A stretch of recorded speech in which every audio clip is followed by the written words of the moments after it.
विद्यार्थी मित्रो, मागील ऑडिओ लेक्चरमध्ये आपण प्रक्रिया सहकारी संस्थांचा अर्थ, व्याख्या व वैशिष्ट्ये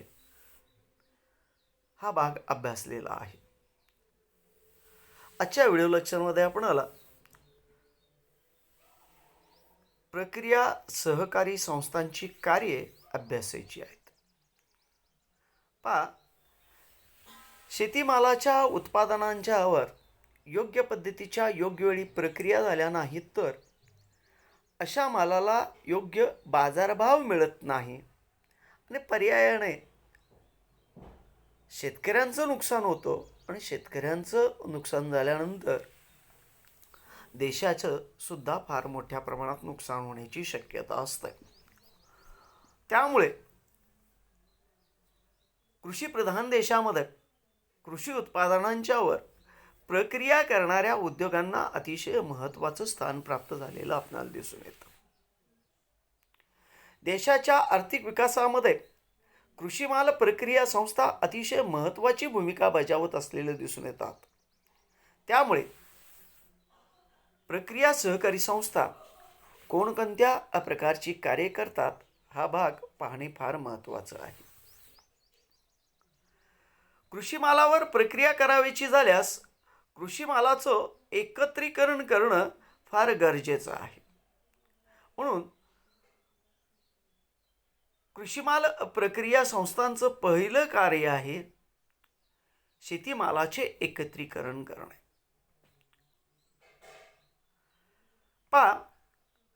शेतीची उत्पादनता, शेतीमधून उत्पादन विविध प्रकारचं घेतलं जातं आणि प्रत्येक उत्पादन हे प्रामुख्याने उत्पादन झाल्याबरोबरच उपभोगक्षम असतं असं नाही आहे. त्याचबरोबर त्याचा दर्जा सुधारण्यासाठी त्यावर प्रक्रिया होणं फार गरजेचं असतं आणि त्या दृष्टिकोनातून अनेक प्रकारच्या प्रक्रिया संस्था कार्यरत असलेल्या दिसून येतात. उदाहरणार्थ ऊसापासून साखर तयार करणे, कापसापासून सूत तयार करणे, सोयाबीनपासून गोडे तेल तयार करणे, नारळापासून खोबरेल तेल तयार करणे, अशा या विविध प्रकारच्या प्रक्रिया संस्था आपल्यासमोर फार मोठ्या प्रमाणात कार्यरत असलेल्या दिसून येतात. यातून मला इतकंच सांगायचं आहे, विविध प्रकारच्या शेतीमालाचं उत्पादन विविध संस्थांच्या मार्फत केलं जातं. त्यामुळे विशिष्ट प्रकारच्या उत्पादनाचं एकत्रीकरण करण्याचं कार्य या प्रक्रिया संस्थेला करावं लागतं. या प्रक्रिया संस्थेचे जे काही सभासद असतात ते सभासद या प्रक्रिया संस्थेला आवश्यक असलेल्या कच्च्या मालाचे उत्पादन करतात आणि अशा उत्पादित मालाचे प्रत्येक सभासदाच्या उत्पादित मालाचा दर्जा हा भिन्न स्वरूपाचा असण्याची शक्यता असते. त्याचबरोबर हा उत्पादक वर्ग विखुरलेला असतो. अशा विखुरलेल्या उत्पादकांच्याकडून उत्पादित झालेल्या कच्च्या मालाचं एकत्रीकरण करणं आणि असा एकत्रित केलेला माल प्रक्रिया केंद्रापर्यंत वाहून नेण्याचं कार्य या प्रक्रिया संस्थेला करावं लागतं. म्हणजेच प्रक्रिया संस्थेचं प्रथम कार्य शेतीमालाचे एकत्रीकरण. शेतीमाल हा वेगवेगळ्या दर्जाचा, वेगवेगळ्या प्रकाराचा, वेगवेगळ्या आकाराचा आणि विखुरलेल्या प्रमाणात उत्पादित होतो. असा उत्पादित झालेला माल एका ठिकाणी करण्याचं कार्य आणि त्यानंतर प्रक्रिया केंद्रापर्यंत वाहून नेण्याचं कार्य या प्रक्रिया संस्थेला करावं लागतं. दुसरं आणि महत्त्वाचं कार्य शेतमालावर प्रक्रिया करणे.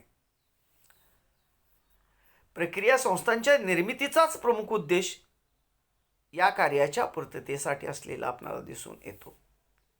आणि अशी प्रक्रिया करत असताना प्रक्रिया केलेला जो माल आहे त्या मालाची गुणवत्ता वाढवण्यासाठी योग्य त्या उपाययोजना करण्याचं कार्य या प्रक्रिया संस्थेला करावं लागतं. प्रक्रिया करत असताना त्या मालाची गुणवत्ता वाढली तर त्या मालाला बाजारपेठेमध्ये चांगला भाव मिळू शकतो आणि पर्यायाने शेतकऱ्यांना आणि देशाच्या आर्थिक विकासामध्ये फार मोठी मदत होते. म्हणून प्रक्रिया संस्थांचं महत्त्वाचं कार्य कृषी उत्पादनांच्यावर प्रक्रिया करणे, पण ही प्रक्रिया करत असताना कमीत कमी किमतीमध्ये दर्जेदार माल निर्माण कसा होईल यासाठी आवश्यक त्या उपाययोजना करण्याचं कार्य या प्रक्रिया संस्थांना करावं लागतं. तिसरं कार्य उत्पादित मालाची विक्री. प्रक्रिया संस्था उत्पादकांच्याकडून जो कच्चा माल खरेदी करतात, आपल्या केंद्रामध्ये त्याच्यावर आवश्यक ती प्रक्रिया करतात आणि पक्क्या मालामध्ये रूपांतर करतात.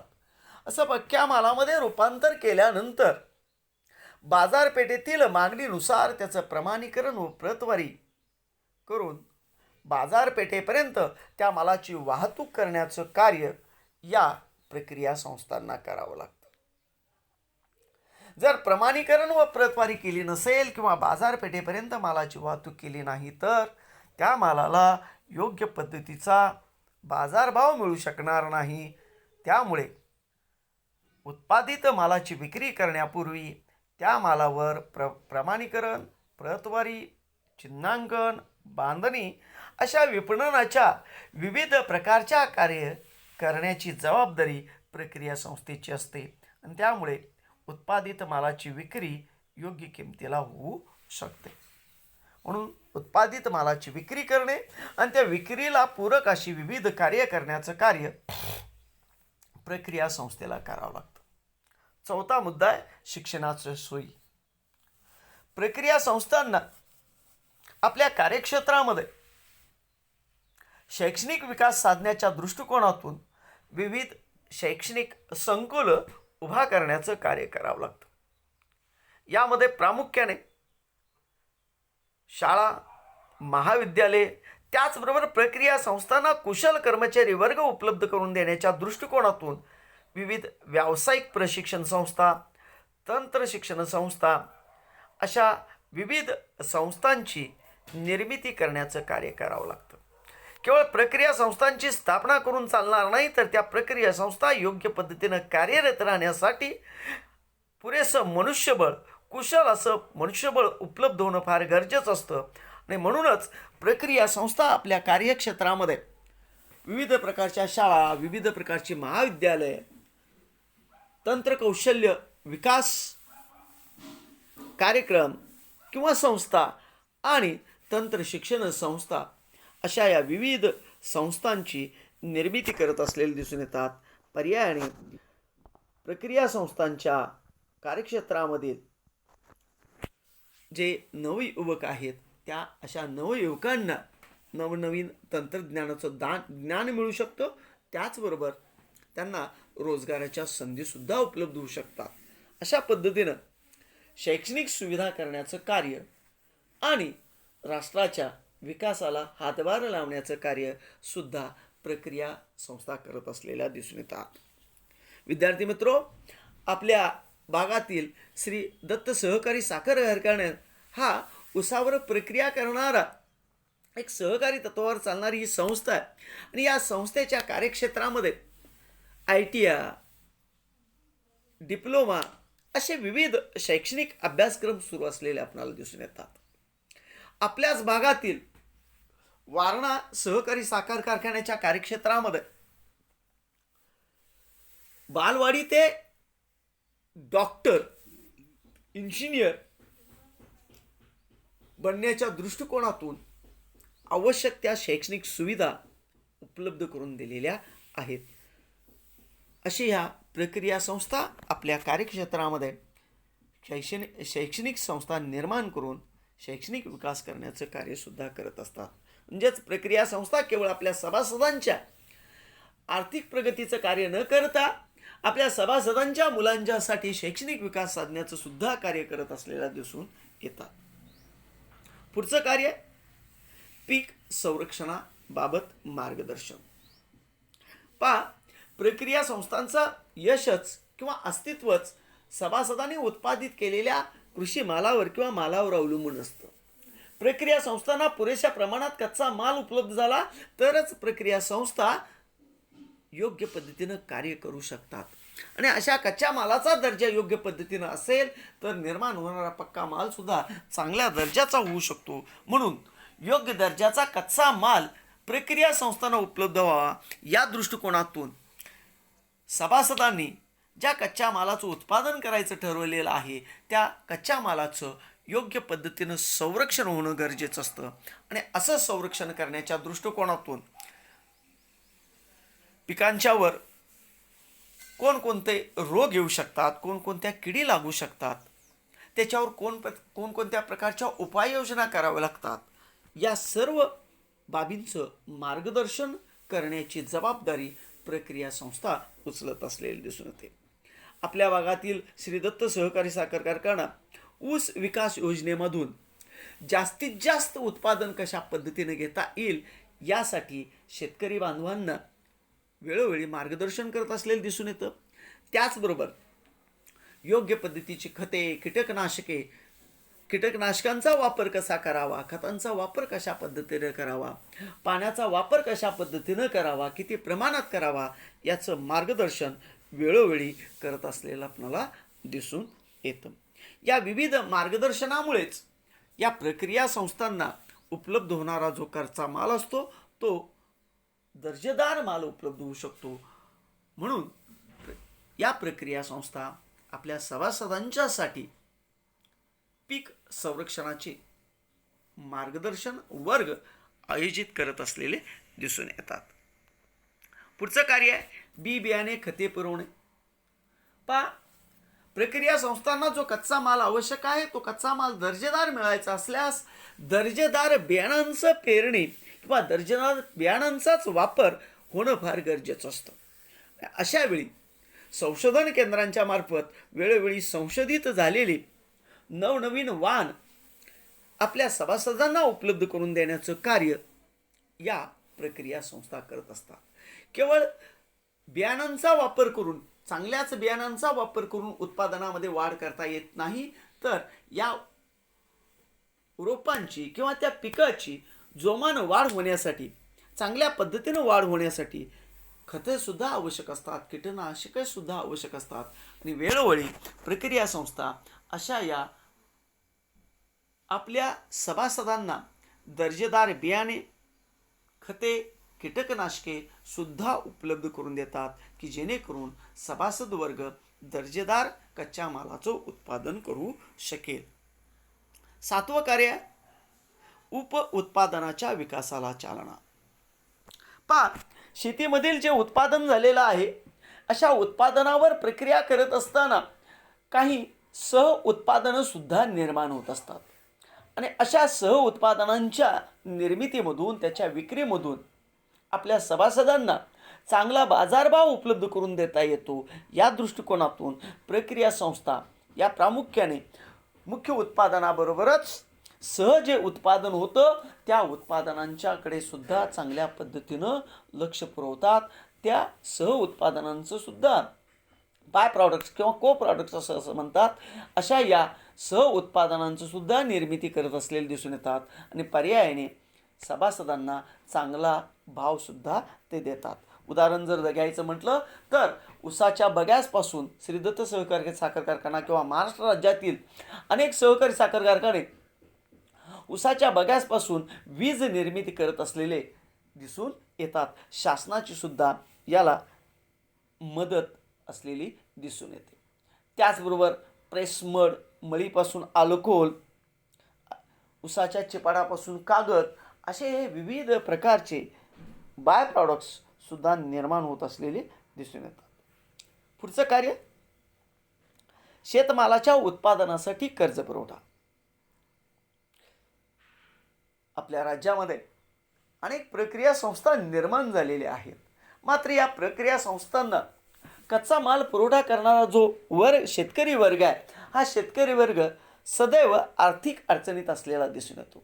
त्यामुळे आर्थिक अडचण असल्याकारणाने शेतकरी वर्गाला इच्छा असून सुद्धा दर्जेदार मालाचं उत्पादन घेता येत नाही. त्यामुळे या प्रक्रिया संस्था आपल्या कार्यक्षेत्रातील किंवा आपल्या सभासदांना वेळोवेळी अर्थपुरवठा उपलब्ध करून देऊन, कर्जपुरवठा उपलब्ध करून देऊन दर्जेदार मालाचं किंवा दर्जेदार कृषी उत्पादनाचं उत्पादन करण्यासाठी प्रोत्साहन देत असलेले दिसून येतात. ज्यावेळी कृषी माल प्रक्रिया संस्थांच्याकडे सभासदांच्याकडून पुरवला जाईल त्यावेळी त्या मालाच्या किमतीमधून त्या प्रक्रिया संस्थांनी शेतकऱ्यांना जो कर्जपुरवठा केलेला आहे तो कर्जपुरवठा वसूल केला जातो. म्हणजेच शेतकऱ्यांना शेती उत्पादन करण्यासाठी आवश्यक असलेला कर्जपुरवठा करणे, कृषी उत्पादन निर्माण झाल्यानंतर त्या शेतकऱ्यांच्याकडून ते कृषी उत्पादन खरेदी करणे आणि खरेदी केलेल्या किमतीमधून शेतकऱ्यांना जो कर्जपुरवठा केलेला आहे तो कर्जपुरवठा सुद्धा वसूल करणे, अशा या विविध प्रकारची कार्ये या प्रक्रिया संस्था करत असलेल्या दिसून येतात. पुढचं कार्य उत्पादन वाढीसाठी विकास योजना तयार करणे. पहा, दिवसेंदिवस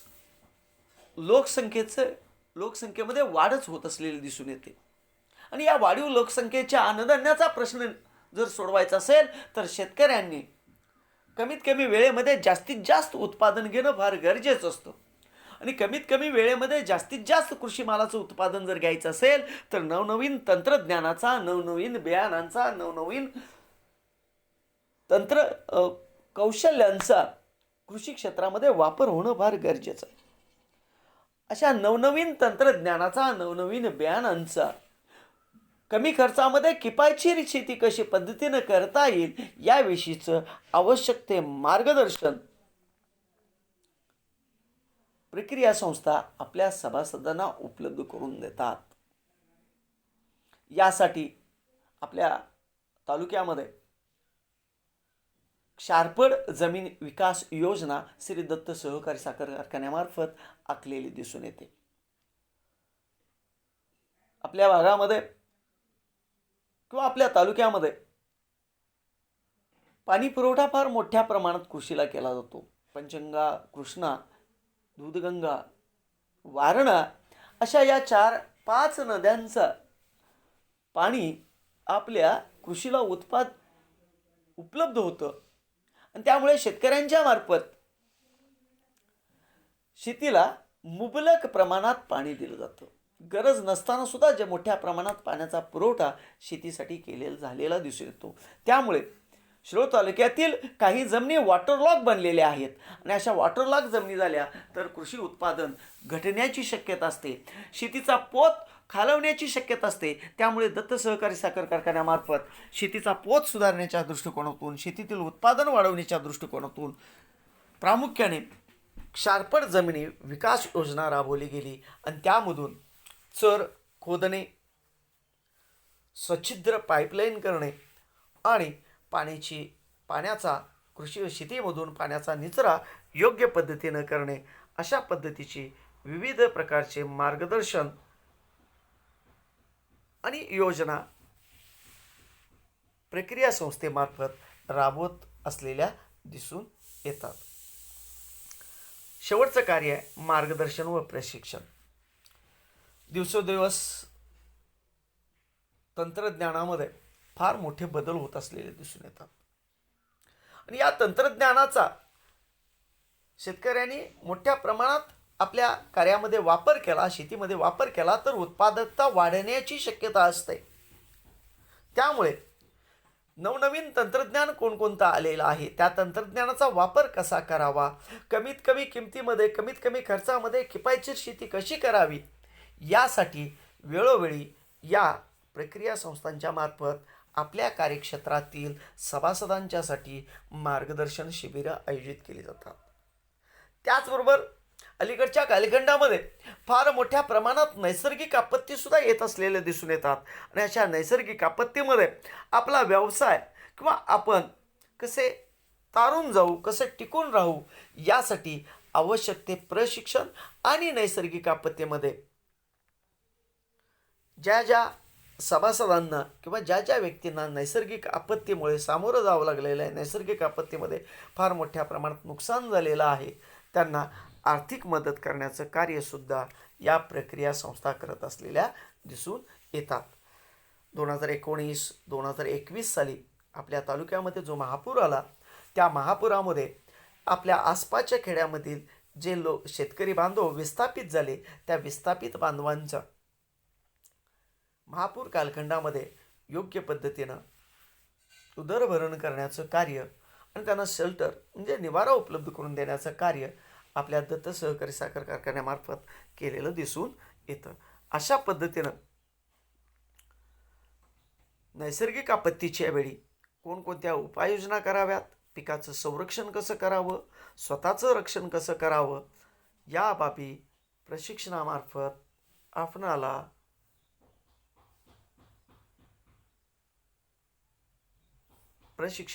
आपल्यापर्यंत पोहोचवल्या जातात, की जेणेकरून शेतकऱ्यांना त्यांच्या मालास योग्य बाजारभाव उपलब्ध होऊ शकतो. पुढील व्हिडिओ लेक्चरमध्ये आपण सहकारी प्रक्रिया उद्योग कोणकोणते आहेत तो भाग अभ्यासायचा आहे. या ठिकाणी आज आपण थांबतोय. धन्यवाद.